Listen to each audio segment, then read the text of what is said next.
As my brother says, it's got not quite crowd here tonight, so we weren't quite expecting as many as this after a long break over the winter. This is basically about the 1970s. Hopefully all of you have got some memories of the 1970s. As I say, we encourage people to join in. If anyone's got any memories of a particular event or anything like that, by all means, just sort of stick your hand up and you can sort of contribute. Picture on the front. Battery's run out. Okay. What we've got here is an aerial view of Queen's Park. Ford End Road here. It's looking in that direction towards town, and you see the bare area here and here and here. Those have just been cleared to make way for the Western Relief Road, which was eventually abandoned. Here we are actually here. That's the church, and we're in the little hall next to it. The old Queen's Park School there. Allen's Bidnam Works down there on Old Ford End Road. And the West End Club over there in the corner. And there's a larger view. I used just a slit, sort of a slither of it for the front cover, just to point out some of the things that I'll be covering in this talk. And here we have is Honey Hill Road going all the way down here, Old Ford End Road there. But we're talking about the 70s. But those photographs that come from about 1974, 75. Yeah, one of the very first things that happened in the 70s in Bedford, February through to about May time, was natural gas. So the old town gas was switched off, and natural gas was pumped through the gas pipes instead. And there was a slight problem because it was actually not the coldest, but the snowiest winter for about 20 years. It was only the 1962-63 winter was worse. And snow was on the ground for about 6 weeks, most of February and right into March. So it wasn't really the right time to start having to sort of switch gas heaters and things off. Queen's Park was actually due. We were in this section here, and that was actually due in April. So in fact, the snow had all gone by then, so it wasn't quite so bad. But it really was quite a palaver. Anyone remembers it? The switch over to gas? Yeah. Area to area. The very first ones who actually went over Drive was Barrow Way, and they did that side of town first, then this side of town, and then they did the south of the river in Kempston afterwards.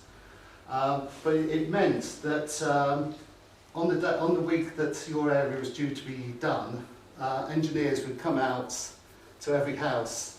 You had to either be in or leave your key somewhere.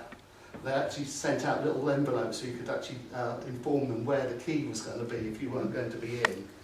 Between 8 and 9 o'clock on the Monday morning, they would switch off all the gas in your street, and then fill the pipe up with the new natural gas, and then switch them back on again individually. So it was, and then they had to, if you had any devices, whether it be fires, cookers, or whatever, they came round to make sure that they actually worked properly with the new gas, and they actually did a free sort of upgrade if they needed to put any different parts in to get the gas to work properly. Well, I know down my street, because I remember when the engineers came, they had a real problem with one house in Dunville Road because they had gas lighting. They had all the parts to fit various cookers and heaters and there wasn't much in the way of central heating then, but there would be a lot of gas-fired actual heaters. They had all the equipment to do that, but the old gas lamps they didn't actually have any of that with them, so they had to actually get it all ordered in specially, so it took a bit longer to do their house.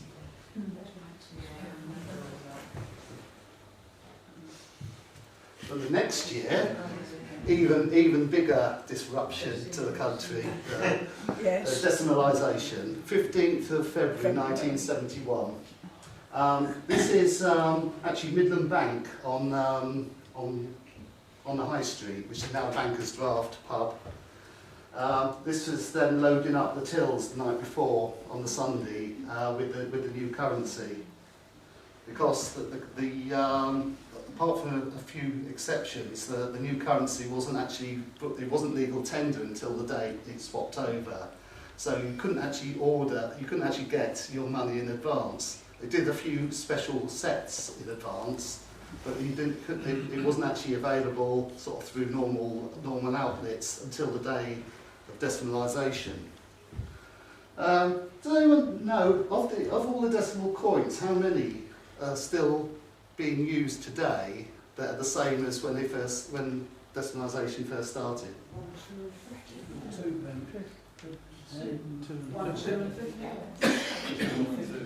1 and 2. Someone said 1 and 2. It's just the 1 and the 1 pence and 2 pence are the only ones that are exactly the same, because the 5s, the 10s and the 50s were bigger coins, and they're no longer the larger size ones. And the half. But they're made out of steel now. Yes, they're magnetic.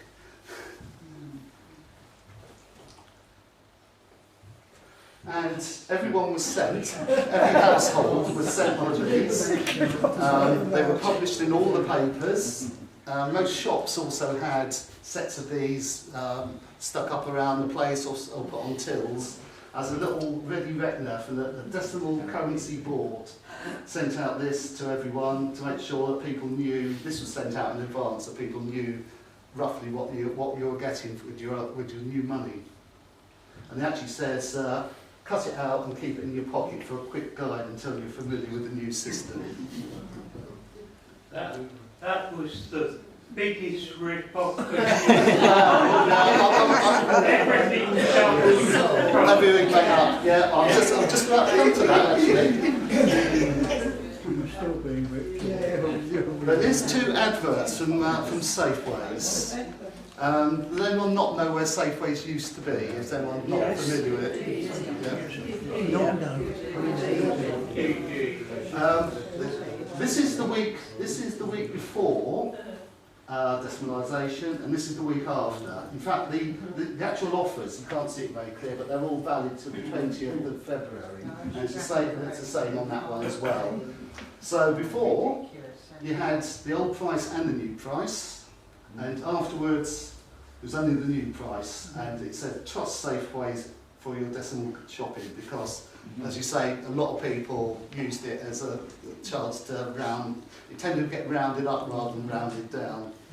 But Safeways actually said that they stuck strictly to the actual that chart that they sent out to everyone, the official sort of exchange rate from one to the other. There's some interesting prices there as well. And of course, there's no things like tea bags. It's just all loose tea, 7.5 pence. So there's very little over about 30 pence, is there? How many oranges do you get for 14p? How many oranges? A net of 15 oranges for 14p.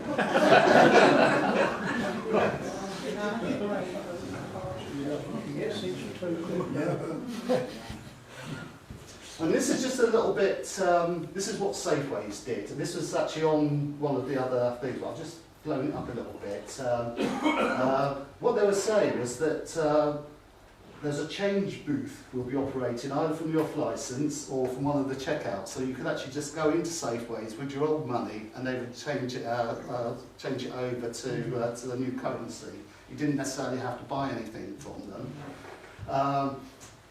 But what they were saying was that you'll be able to tender both old and new currency, but because 6 old pence is 2.5 new pence, you can use your pennies and threepenny bits, providing they add up to sixpence, and then they'll give you 2.5 pence. Because obviously some of the other things didn't. There wasn't actually the exact. That was the minimum amount you could actually do with old pennies and halfpennies and threepences. And this is quite an official sounding name. A Safeway decimalisation officer who's been fully trained in all aspects of currency will be available in store to assist you. Well, not everyone. There was always moaners. There was, for the next 3 or 4 weeks in the local papers, there's a little column where people could moan about what had gone wrong or say what had gone right. And I quite like this one. I've cut off the name and the address. But it said, I am British all through and I don't like it. It's all been done for the foreigners. Everything is done their way. Now, I'm not sure what foreigners they're talking about, really, because we weren't in Europe at the time, until a few years afterwards. Did they have a referendum on decimalisation? No choice. No, they just did it. It'd been planned for quite a long time, but there wasn't any. I don't think there was any. I think, to be honest, I think most of the parties, because there was elections in 1970, I think most of the parties actually agreed that decimalisation. I don't think there was actually too much dissent politically on it. Actually, it went off very well in the end, did it? Quite It did. Because the public were conscious of their money. Yes. When you got to think of your own money, you used to latch onto it. Yep. Well, the local papers also started doing a savings guide, which lists prices of various things in 3 different supermarkets in the town centre, all of which have all disappeared. We've had Fine Fair, Safeways, and the Sainsbury's in All Hallows. And it was a price comparison. The ones that have got a little dot by them are all ones that are special offers, and there might not be that price by the time you got to the shop.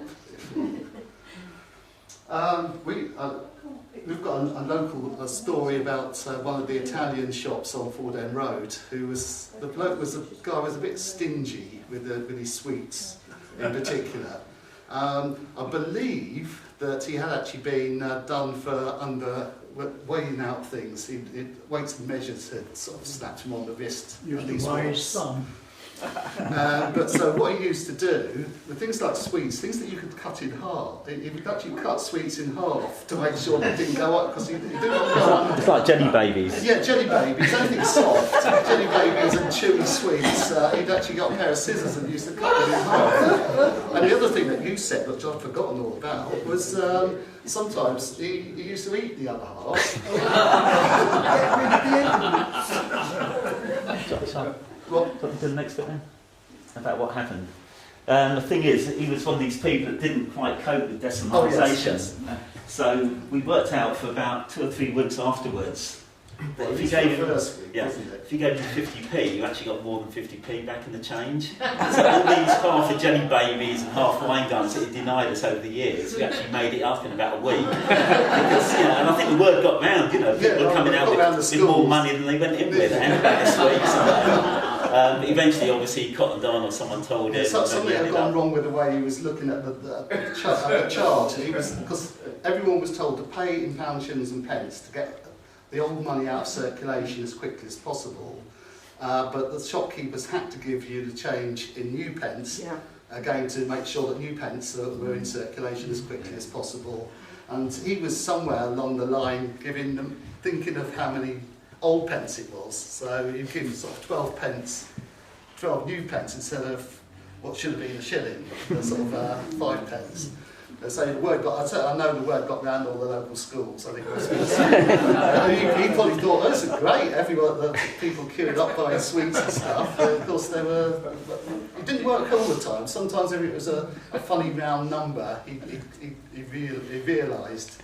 But if it was something a little bit peculiar, then we got to the stage where you actually got what you wanted plus more money than you went in with. But he caught on to it eventually. Other new things, new postcodes. Most people wouldn't even think about postcodes these days. They just automatically put it on if you write letters anymore. But postcodes came in 1973.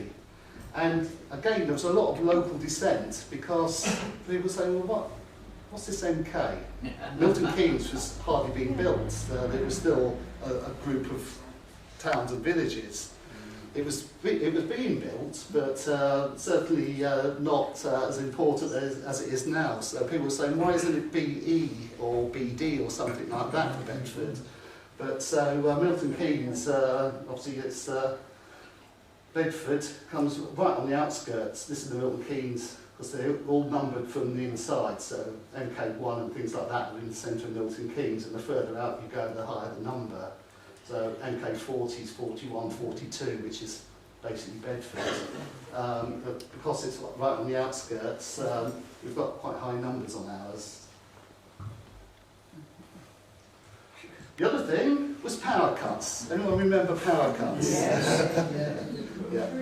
They happened quite frequently. 1971, 72, 73, 77. Usually coincided with a miners' strike or something similar to that. Power was in short supply, so it was rationed to the various areas of the country. And in order to make it fair, there was a rota system set up to get each area to be cut off with their electricity supply at certain times and certain days. And the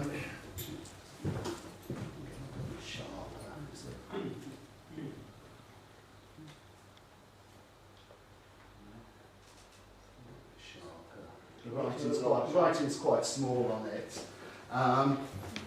This is a chart. These charts again were published in the local papers. This is one from 1972, and all of Bedford went off at the same time. If it did go off, they were rated as high, medium, or low risk. So if it was low risk, probably the power didn't go off. If you're high risk, it was pretty certain it was going to go off. And there was medium risk as well, which is sort of 50-50 whether you're going to have a power cut or not. In a later one, 1977 one, it was a little bit more sophisticated, and the town was divided up into different bands, and Queen's Park was actually in E. And so there was sort of 3-hour slots that was possible that you could have your power cut off. And so if you did need to do anything that involved electricity, you had to do it during the slots that you weren't. There's normally a 3-hour slot between each one. So, for instance, up here, there's a high risk in Queen's Park on a Tuesday. 9 till 12 in the morning was high risk, 3 till 6, and then 9 till 12. So, and the other bits in between, some other area was high risk. So you were pretty safe to do anything that needed any electricity in those hours.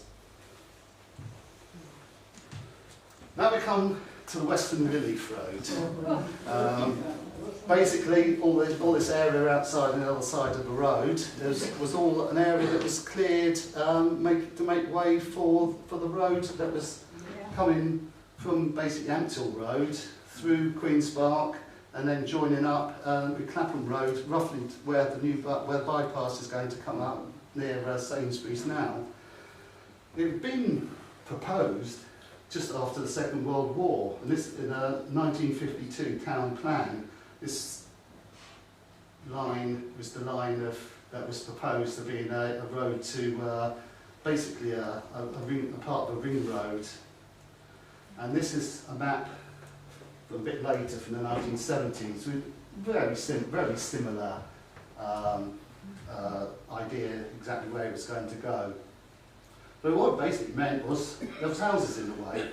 We tried to choose a route that there was going to be the fewest houses, but it was bound to affect some people. Around 100 houses were due to be demolished in Queen's Park, as well as the Bell Pub and part of Queen's Park School. And here's a picture of some protesters, a couple of well-known councillors, Colin Saunders and Jane George. with a group of local residents and a couple of kids that they seem to have sort of picked up from somewhere. They don't seem to sort of belong to any of that. And standing in front of a mechanical digger that was, I don't know if he was actually just standing there doing nothing, or whether it was actually going to go in and start demolishing the houses behind them. But it was obviously, it looks like something that was posed by the photographer from the newspaper. And there's a couple of views. This is Westbourne Road, just down the road just there, because these houses just there are the backs of the houses on Iddlesley Road on this corner just outside. And this is in Short Street. Looking through, and this bit in the background is Old Ford End Road at the back.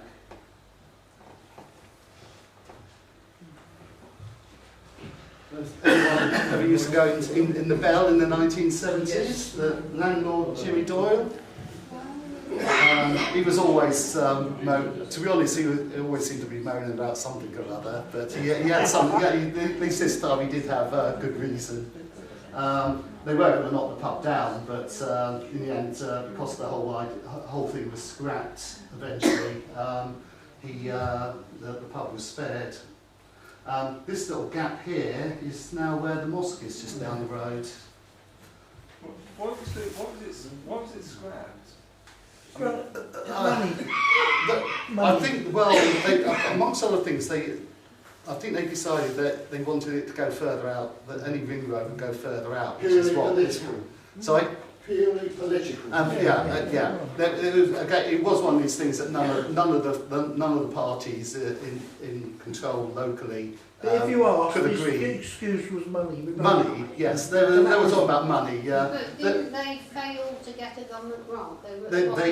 They got some grants, but they didn't get what they wanted, and also they started proposing sort of fairly ridiculous things, because they were saying that the bit just outside here was going to be they were going to dig down in order to stop traffic noise.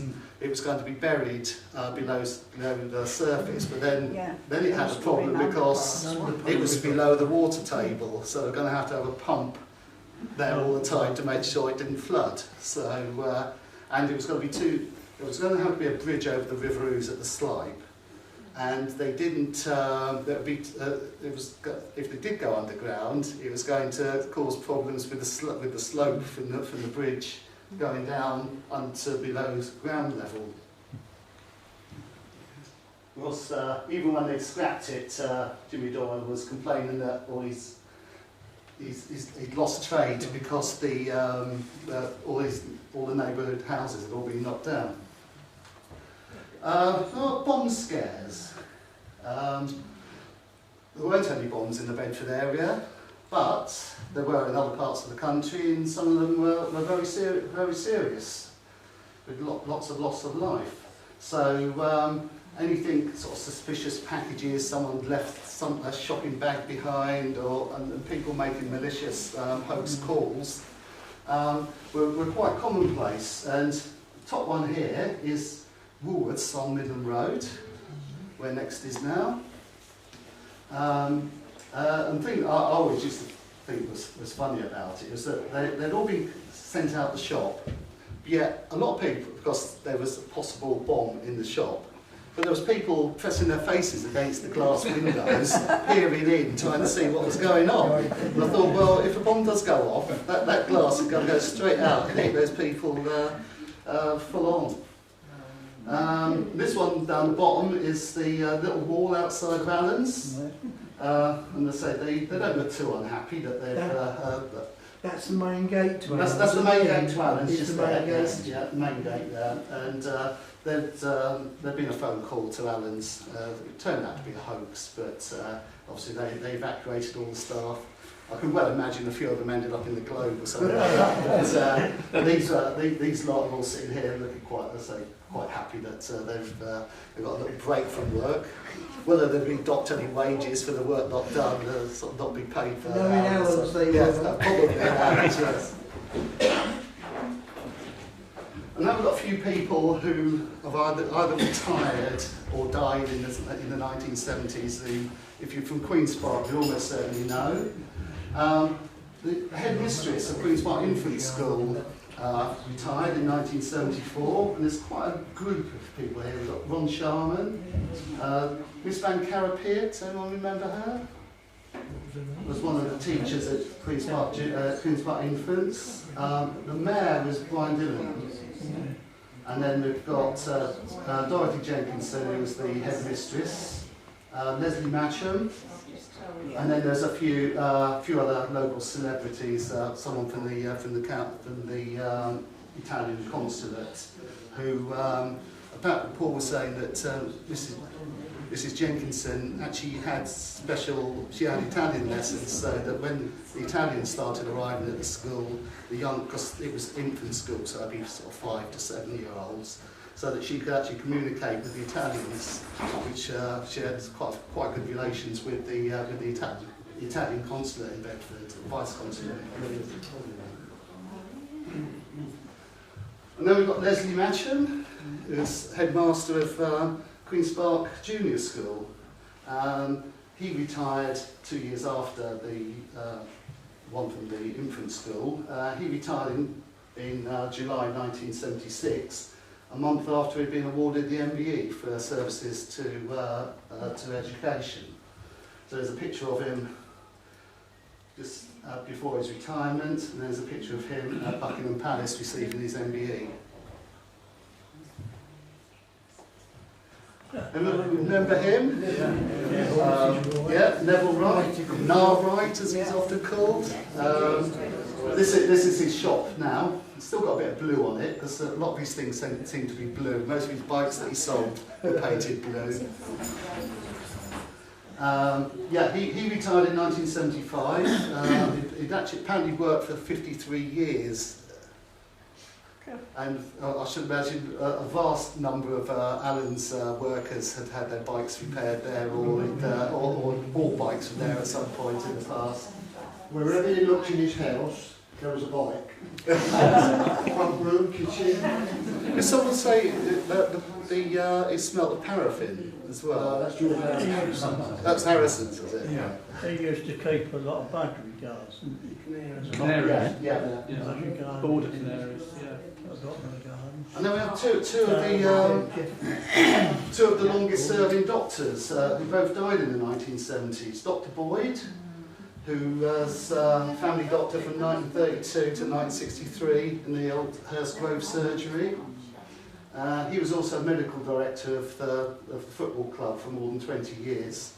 And in fact, the reason why this photograph is a bit grainy is that it was from the 1950s handbook, 1960s handbook, Bedford Town Football Club handbook, and it was a big photograph, and he was on the end of it. So we just blew it up to get a picture of him. And then Dr. Jeffries, he'd been there since the start of the NHS. When the NHS started in 1948, there was a big increase in the workload at doctors' practices. And he joined Dr. Boyd to form the practice in Hurst Grove. I was Dr. Jeffries' first patient. You were? On a Monday morning, 9 o'clock. He was sent by Boyd to see me. Yeah. I got told that, and I was the first patient. Yeah. Survived. You survived to tell a tale. He was a surgeon in Oxford. Sorry? He was a surgeon over at Oxford. He was a very good doctor. Yes. And just prior to him coming to Bedford, Jack Boyd had been across into our house and said that he was due to appear. It was my job to stand at the garden gate, wait for his Morrisate to come round the corner and call him in for tea. And the Morrisate... Of course, you lived opposite, didn't you? Yeah, Yes. the Morrisate stood about 6 foot tall. What he got on the top was about 12 foot tall. He got everything piled on top of there. So, he'd actually just, Dr. Jeffries had just gone into semi-retirement in 1978. He actually worked in the surgery the day he died. He wasn't feeling that well, but he died later on that day. He was due to retire completely the next year. Yeah.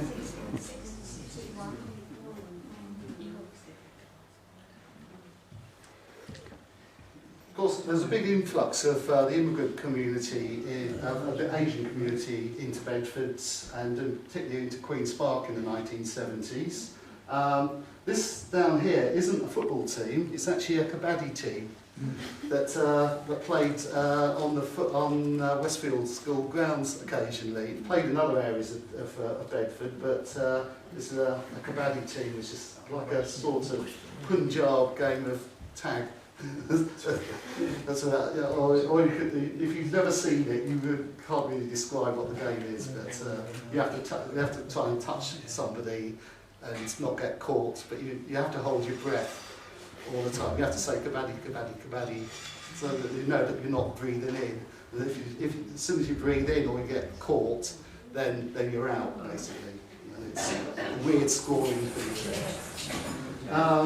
The old Wesleyan Hall on Ford End Road was converted into Guru Ravidas Temple. This has got a slightly strange story about this particular bit, because you can see that the roof is in a bit of state of disrepair. And what actually happened was they got a quote off what sounds like a bit of a dodgy company to put a new roof on, and they did it very, very cheap on the basis that they would keep the old tiles. And apparently, when they took all the old tiles off and they loaded it onto the back of the lorry, the police turned up because the police were looking for this company because they'd done something dodgy somewhere else, and confiscated the lorry and the tiles. And then they were stuck. All they had was the roofing felt on for I think about 6 weeks until they found somebody else. They hadn't taken any money off them, but they never did get the tiles back. So, and this is actually in Ford End Road. It was in a special colour supplement from one of the papers about colourful sites in Bedford. Children. Plenty of these are activities to keep children amused in Queen's Park in the 70s. Play group in summer play group in playing field of Queen's Park School, a clown entertaining children in Allen's Park, and one of the famous Allen's Christmas parties for children of Allen's workers. When you see all the beautiful pavilions at in the background in Allen Park, it brings back memories, doesn't it? Then we've got Westfield School. Early 70s, there was with all the moon landings, lunar landings from Apollo. There was a day when they had an astronaut and a whole load of aliens turn up at Westfield School as some sort of day, probably similar to World Book Day today, that people dress up.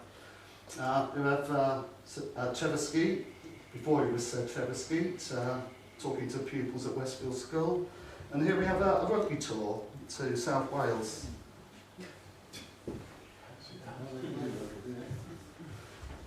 Right, anyone guess where that is? Oh, are they queuing up to go into the river? Yep. Yeah, 1976 was particularly hot, but there was a series of hot, dry summers in the 1970s. And what these are all doing, all queuing up and going to Newland Baths. Yeah, 1976. If it had been a really hot day, the water might even be slightly warm.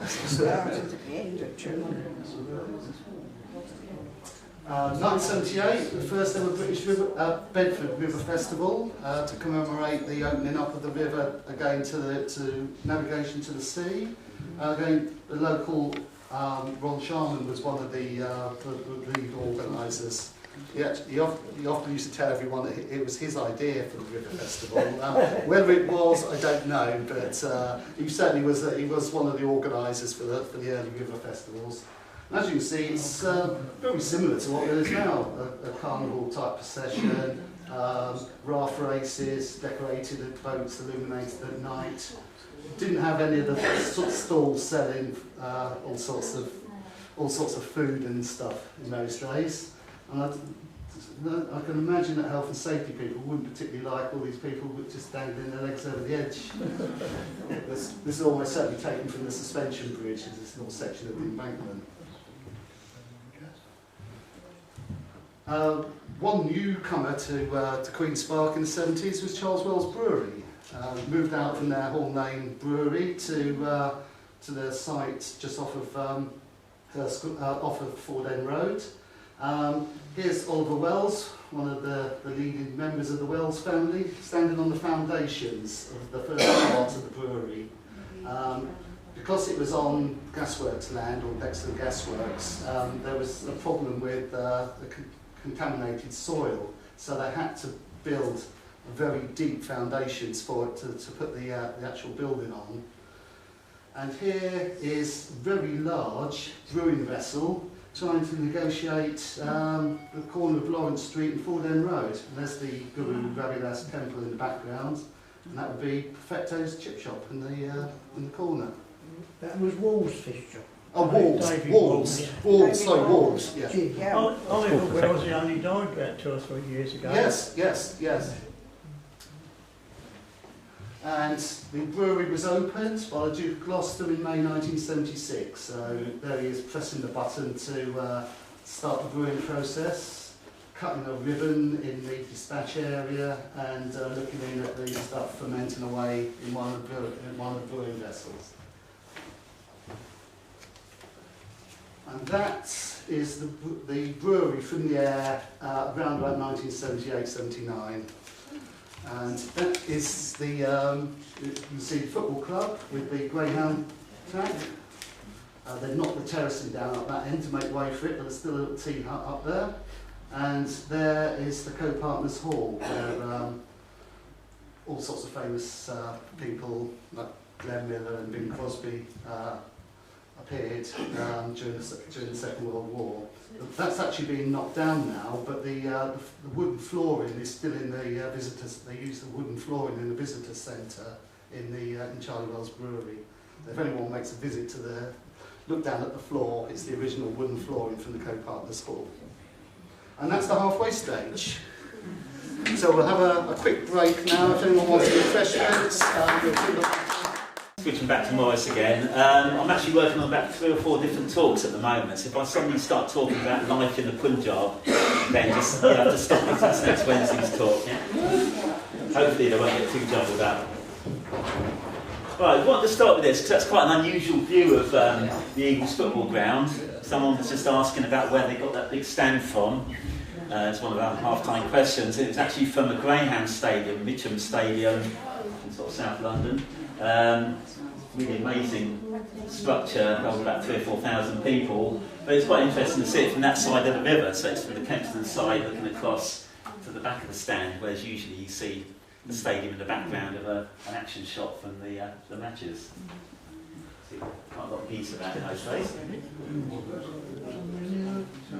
Right, one of the big things, because of some of the threats of power cuts that Morris was saying about, quite often the sort of high risk area was Sundays. Saturdays, sorry. They decided that football matches could be played on Sunday, not just sort of at Southern League level where Bedford were, but also league matches. Quite often I sort of remember matches being played on things like Tuesday afternoons at Luton. The thing about Sundays is that in those days nothing was open on a Sunday apart from, the church. Church is obviously open on a Sunday, and also newsagents probably in the morning. That was it, there was no Sunday opening. So to actually get into a football match on a Sunday, you had to actually buy a programme for probably about £2, which gave you entry, because you weren't physically allowed to give money for entry to a sports event on a Sunday.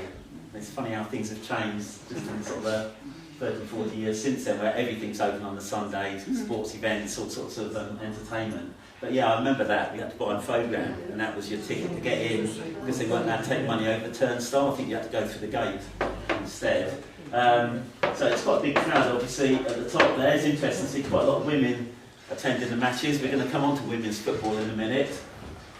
Sorry. Oh, sorry, yeah. I'm sorry, I thought it was just getting closer. Have this agency that come in. Yeah, okay. Right, the other thing at the bottom, obviously the Bedford Town Football Club weren't doing too well at the time. The Eagles weren't doing too well at the time, so the attendances were going down and down. We have got another photograph that's only got about 4 people on that terrace, but we realised that it's actually at half time and they're all having a cup of tea or a bar. And they weren't even, they had their backs to the pitch, so they were trying to make out a little while after this photo that the town had got so bad at football that only 4 people are turning up. But it was definitely half time and probably they'd changed ends, so they're all down the other end, which is where the bar was. I like the way it says the attendances are deceased. That's me. Of course, that wouldn't have been picked up by a spell check. No, that's it. It was getting that boring. Right, this is the picture that appeared on the flyer. Right, as you can see from the programme at the top, it was FA Trophy 4th round. I think it equates to about the quarter-final of the FA Trophy. So people are getting quite excited because if you won about 2 or 3 more games, your team would actually end up being at Wembley. So again, it's quite a big crowd there.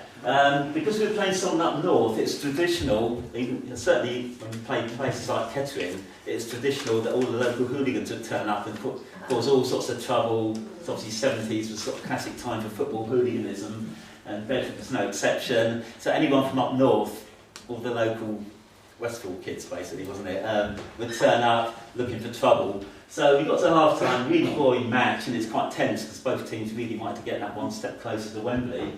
And a fight broke out at the river end, which would be this end down here, probably in that corner there. I don't do the little pointy thing, I can't do that. So there's a fight breaking out, and the 2 policemen were starting walking slowly towards it, thinking, oh, here we go again. When suddenly there's a big roar in the crowd, because from this opposite corner, someone appeared, climbed over the barriers with no clothes apart from carrying his coat, and proceeded to run across the pitch towards where all the trouble was. So I say there's total uproar in the crowd. He's actually quite a well-known local character called Bill Pace, and it's one of our football team's claims to fame because he was actually the first streaker at a football match. It became quite popular. It started in America, like all things like that. Certainly at American football, a lot of the colleges had loads of streakers. There's even a song by Ray Stevens called The Streak was in the charts at the time, so it's all the rage. But he was definitely the first one at a football match. Because it was on the... Yeah, that's right, yeah. I mean, it's a terrible game. We lost 1-0, we got home, we were a bit fed up, but we're still quite excited that there's a bit of entertainment at half time. There wasn't normally any entertainment at all. We got home and the grandstand was on, and it came up, we just had a sort of news that they've actually had the first streak at a football match, and it occurred at Bedford in their FA Trophy game against Morecambe. So we actually got a little bit of fame. I think Frank Boff would have been the person. The cuttings, the bigger one is from the Pinken. I won't go into that. And the smaller one is St Art News of the World. So we actually sort of made the national press the next day as well. Nobody mentioned the football, it was just Bill Pace's antics. Right, what happened? Apparently the landlord of the Globe, Bill Bubbins, was heavily involved in the bet. They were daring him to sort of streak, and I think the tally went up to about £10, and that's when he decided, yeah, 10 quid, I'll do that. Definitely. I think a couple of Morecambe fans were also involved in stumping up some of the money, and he did it, he got arrested, obviously, he carted off, everyone was cheering and clapping as he went off, and a few months later he actually got fined £10. Because they decided that it didn't really cause any offence, it wasn't, nobody was disgusted by him. See, that's the only big code. But apparently what happened though, when he reached the other side of the pitch, the fight all broke up because they all tried to nick his clothes off him. And they forgot what they were fighting about and trying to sort of make him totally naked, So he did actually sort of help stop the football hooliganism, certainly a lot more than the police did. Now when I was working on a book about the Eagles quite a few years ago, someone else came up with this story. A few weeks later there was another streak at Kempston. I'm not sure if this is a true story, but I'll say it anyway, 'cause it's funny. And apparently someone did the same thing. They streaked across in front of the grandstand at at half time. There's two old ladies watching, and one said, "Oh, do you see who that was?" And she goes, "Oh no, I didn't catch his face." It's one of those stories, you know, it might not be true, but worth telling anyway. Well, I was reading the court case today for that. There's just one that adds a little bit. Apparently the judge, or whoever it was, the magistrate, said, were there any witnesses? And apparently he said, yeah, nearly 3,000.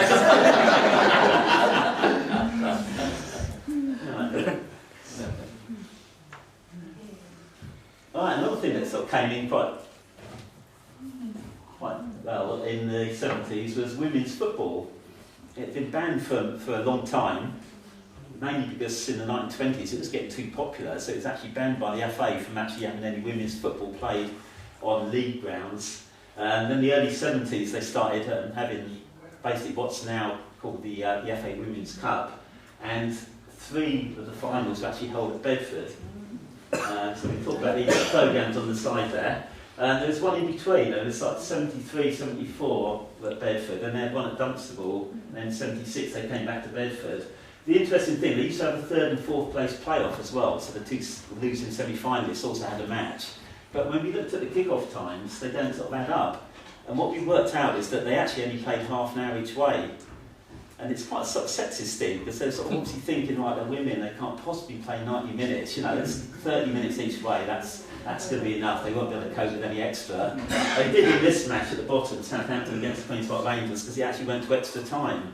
But I'm pretty certain they didn't play 15 minutes each way extra time, they probably only played 10 minutes each way. And it sort of just says a lot about sort of people's attitudes to sort of what women are capable of doing. In that they just couldn't possibly play 90 minutes, it'd have to be 30 minutes each way. And I did start looking at the Olympics from the 1970s, so there's 72 and 76 Olympics. And in those days, women didn't do the heptathlon, they only did a pentathlon, so they could only do 5 events instead of 7. They didn't do the hammer throw, they didn't do pole vault, they didn't do triple jump. Again, they thought it was sort of things, it's too much exertion for a female to do that. And then when I started looking at the track races, the furthest distance that women ran at 1976 Olympics was 1,500 metres. So 3 and 3/4 laps of the track. You think about these days, they do 5,000, 10,000. Someone from Bedford's the world record holder in the marathon. So nowadays they're doing 26 miles and nobody bats an eyelid. In those days, it was felt that women weren't able to sort of run further than less than 4 laps of the track. It's quite amazing that 40 years the attitudes have changed. And well, tennis is still the same, though. That's it. Yeah, they still sort of play less sets as well. Yeah, that's a good point. Yeah. But the other thing that took place at the Eagles, they were obviously trying to sort of promote women's football, and there was a 5-a-side competition. I'm not sure the lady on the right, I'm sure Maurice went to school with, is actually dressed appropriately. Pants and leotard sort of get up. So some of them obviously weren't taking it seriously, but I think the other ones were the college team who were a bit more serious. And obviously these days women's football is getting really popular. You know, England ladies are playing at Wembley for some of their internationals. All the cup finals are held at league grounds and they get sort of 10 and 15, 20,000 watching, whereas at Bedford it's only 2,000 or 3,000 usually. So again, it's interesting how attitudes have changed. The other thing that happened in a similar year, 1976, was that one of the England internationals was actually held at Bedford. England played Wales international. The local papers trying to be a little bit sexist with the headline, but Totti was actually the name of the Welsh goalkeeper. So you know, they're trying to make a little sort of double entendre there. Yeah, and we won 4-0 England. Right, like I say, the Bedford Town Football Club in a little bit of trouble financially because they weren't doing too well on the pitch, so the crowds were going down. So there's various ways of trying to make extra money. One of them was to have whippet racing at the Eagles. Maurice and myself were 2 of the people that actually helped lay the track. They basically got sort of loads and loads of lorry loads of brick dust for the brickworks, and we had the job of actually spreading it all round the pitch to lay the track.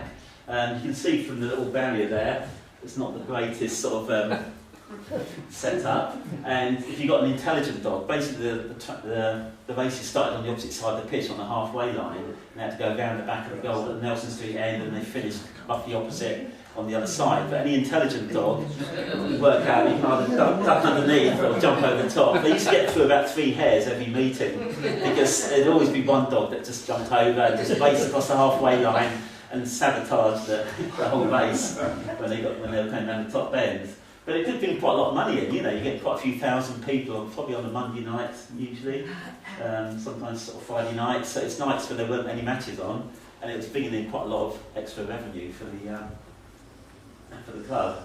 Another thing that brought a lot of money in is obviously the bar, that's the bar and the social club. The social club is still actually there, it's used as offices for Charles Wells, it's on the few bits of the ground that is actually still standing, and it's sort of used now as offices. And it's interesting, that table was totally empty. Our uncle used to go to the match, and they used to have a drink before, have a drink half time, and their sign that it was time to go home is when that table, oh, that's bad, thanks. Yeah, when that table was totally full of beer glasses, there's no room for another one, that was their sign that it's time to go home, or in this case, go to the Dolphin or some other pub in town. Yeah, so a lot of money was coming in over the bar, definitely at the Eagles. Right, next one, we're looking at some celebrities that visited Bedford. The top one is Jimmy Savile. And it's quite interesting, the reaction of the kid. It says on the caption that the child's obviously sussed him out. He's just a really scary person. But he did actually, I remember actually meeting, because I was collecting autographs and actually got his autograph when he opened part of the Charles King place that's just been knocked down on the Broadway. So he definitely sort of came to Bedford a few times, and he was sort of hanging around various sort of fetes and so on. The one at the bottom, like I say, I was quite an avid autograph hunter in those days, and at that time I was actually at Manchester College studying art, and the person playing Ken Barlow was visiting a shop in Kempston, and I thought I really want to go and see him and get his autograph, so I pretended to be ill all morning, and then when I got to the sort of break in the day I thought, it's no good, I just feel like I'm going to be sick all the time, can I just go home? They let me go home, and I sort of rushed off, sort of whizzed out to Kempston, got in the queue for the autographs. One thing I didn't realise, it was a really low news week in Bedford. So the front cover of the Bedford Record has got Ken Barlow, me, disaster, you can boss away from the old granny as well. Just to get in the queue, not realising I was going to be on the front cover of the local paper. Luckily nobody at the college sort of took any notice of the local news as well, so it was a bit of a relief. As soon as I saw that I was like shocked to get there, yeah. It's my little claim to fame. Me and Ken. Right, another sort of big event in Queen's Park was Some Mothers Do Haven't. A whole series actually filmed within, been based in Bedford. Quite a few scenes were actually filmed in Queen's Park. This one is actually Chestnut Avenue, which they renamed Sodbury Terrace. I actually seen that. Yeah, you actually never knew filmed it, yeah? I actually went down there to see it. No, brilliant. So I think they're there for quite a few weeks. They actually set up the all the recording things in Short Street, and that was actually Frank Spencer's house down the bottom there, still standing. There's only a couple of shots where it's really obvious which house he was going into, but it caused quite a lot of excitement because obviously he was a big star. And it's funny because the care home that I work at, they actually had Some Mothers Do Haven't playing yesterday afternoon, and I started watching it, and it's so unfunny, it's untrue. I think at the time everyone, it was a really popular show, you know, and everyone sort of... Yes? Oh mate, no, it's the same, there's 18 million people used to watch it every week, and it's just... Yeah. He lived in Bedford. Oh, that's right, yeah. So obviously Michael Crawford was quite a local person. One of the other people that appeared in that series was Richard Wilson, or most known as Victor Meldrew. So on the series he was a tax inspector or something, so he was another sort of big comedy star that actually visited Queen's Park in that very house that's still standing. Yeah, so I've actually got that DVD at home if anyone wants to buy it. I'll try and dig it out. I promise you it's really, really not very funny. A lot of scenes were filmed in other parts of Bedford, down by the river, Commercial Road, and also... Well, didn't they blow a house up in Cavendish Street? Yeah, oh, is it Argyle Street? Have we got a picture of that? No, I haven't got a picture. Oh, I can find it, yeah. Yeah, so basically the first bit of the series, he actually blows a house up in Argyle Street, which is why he has to move to Queen's Park. The thing that gets me, that in the series, they get in the sort of furniture van, of course he's in the back and everything's falling about and he's doing all these flinging himself about thing, but it actually goes over humpback bridges and all around little villages, all around the place. So I thought, well, I've got a road, can you not just sort of come down and sort of just down the road and Hurstgrove, you'll be there, you know. But in terms of that, you know, it's about a 2-minute sequence going around all these villages and all sorts of disasters happening as he came from Argyle Street to Chestnut Avenue. Right, the other thing that happened, obviously the Queen's Silver Jubilee was coming up in 1977, so the year before she actually visited Bedford. The nearest the Queen got to Queen's Park was when she came up the train station. These are local school kids at the bottom of the footbridge over into town, sort of greeting her. I did actually remember, I was at Manda College at the time, so I snuck out again actually, but we was like waving these little Union Jacks on ridiculously long poles, I seem to remember. But she did a little walk around by the river down by Manda College. And the local children, they sort of saved up and they got all the kids a special souvenir mug as well to celebrate the occasion. But that's the nearest that year that the Queen got the Queen's Park, literally along the side of the footbridge.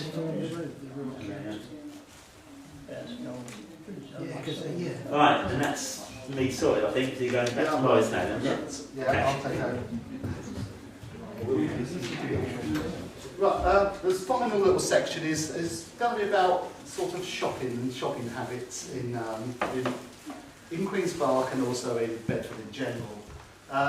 So what we've got here is, this is an advert from 1977, advertising various companies, various shops in Queen's Park. Most of them are English firms, Tilly Sweets, and they've got Woods and newsagents and things like that. You notice there's a couple of Italian shops, and there's also Gupta. By then, the smaller shops in places like Ford End Road and Iddlesey Road were starting to change. There's a picture there of making sticks of rock at Tilly Sweets in 1977. There was an article in the Beds Times that year, which had basically interviewed various workers, and there's quite a few photographs of various things going on. That one seemed to be the most interesting one, with the sticks of rock all being prepared to be sent off to various sort of seaside resorts. And anyone would, it obviously had an attempted break-in. He wrote on the window, "We know our fish is good, so if the person who tried to break in on Monday lets us know whether if it was wet or frozen fish they require, we will supply Tuesday to Saturday."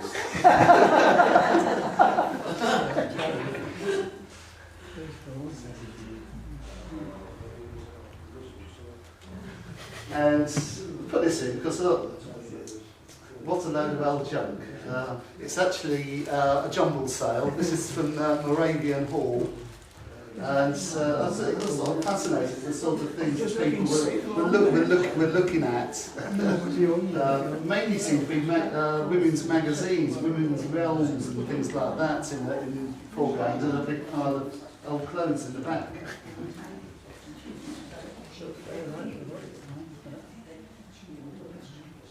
But shopping was changing. Bigger shops were opening, and a lot of the smaller shops were shutting down, traditional shops.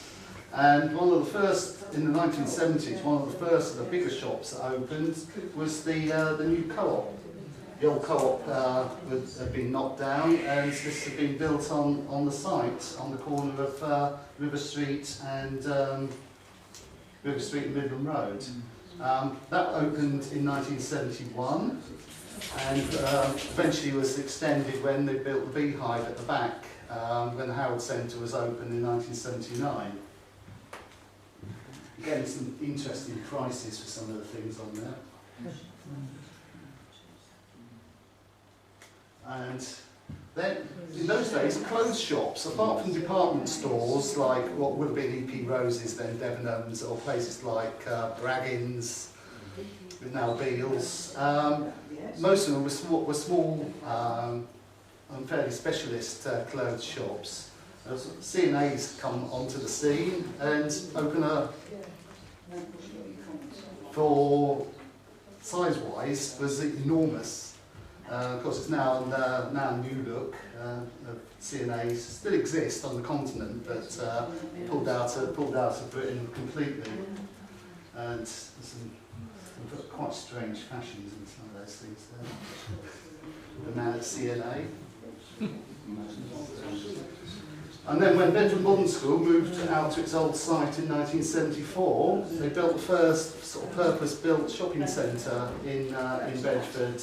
And this is amazing how grimy. This is the Argos is now there. This bit they're building there is Argos. This is the corner of Horn Lane and Harper Street. But the amount of, well, I assume it's sort of accumulated soot from the coal fires and things on the building there, the bit that was retained, part of the floor facade. And this is a picture from above. This is the old Woolworths, the Empire Cinema, and they're building the Harper Centre behind the facade. And this is a photograph shortly after it opened of the middle bit which was very quickly nicknamed Death Trap Spiral, because I think someone's pushchair went out of control down there in the first few weeks of it opening. Then comes the technology. This and all the top right, all by Texas Instruments. This is a Texas Instruments calculator. They only made 10 of them as an experiment, and they were hoping that they would be able to get them into the shops if they took off for about £40. That's in 1971, so £40 in 1971 was a fair amount. This one down the bottom, which was in Stanad's, 7-foot high calculator that had been made specially, apparently cost £3,000 to make. CFAX, who remembers CFAX and teletext? This little electronic gadget there is in fact what's inside this little box, which again made by Texas Instruments as an add-on to your normal television. So you could actually get, there's very few television manufacturers actually had CFAX already built in. So Texas Instruments have come up with a little gadget that you can attach to your television and get CFAX on it. We've got advert for Carlo's, Bedford's largest selection of 8-track, remember 8-track cartridges? And music cassettes, and then they do gift tokens from 50p. I suppose you actually got something for 50p in those days. Colour television was just coming in. Colour television actually came in the late 60s, but it was only available on BBC Two to start off with, and wasn't available from every single transmitter. And it wasn't until the early 1970s that the nearest transmitter at Sandy started transmitting in colour. I've got a picture that will be coming up shortly. And whenever any sort of thing like a big sports event or a big national event like the coronation of Queen Elizabeth was one of the things that really caused normal black and white televisions to take off, because everyone wanted to see it on television. Colour television, things like World Cups, Olympics, Cup finals. One thing that's quite interesting, Paul pointed out, look at all these manufacturers of televisions. Only Philips still make televisions, I think. I'm not sure if they actually still make them. Philips is still there, but most of the other manufacturers just don't exist anymore. And the prices, from £176, this is big from 1971, 1972, has been an enormous amount of money for television. And then we have the opening of Bedford Central Library, and two people from Philips actually went in to demonstrate the use of a cassette video recorder. It's quite a bulky machine, and it looks obviously they thought that nobody would be able to work out how to use it, so they actually had two people from Philips head office to come and actually look at to demonstrate it. And this is the very last one, last slide, almost dead on 9 o'clock. Another sort of fairly typical sexist attitude from the 1970s. Apparently, this is Leslie Jones, Miss Anglia. All the local newspapers in the whole of the in the Anglia TV regions had a colour photograph of Leslie Jones showing a bit of leg in front of something well known in the various towns. This is the one from Bedford, basically advertising the fact that you can now get Anglia television in colour. So she's on top of what would have been the moat house. It was obviously on the market. You can see the market stalls on the high street down there. So it'd be hard. And that's the end. That's the last one.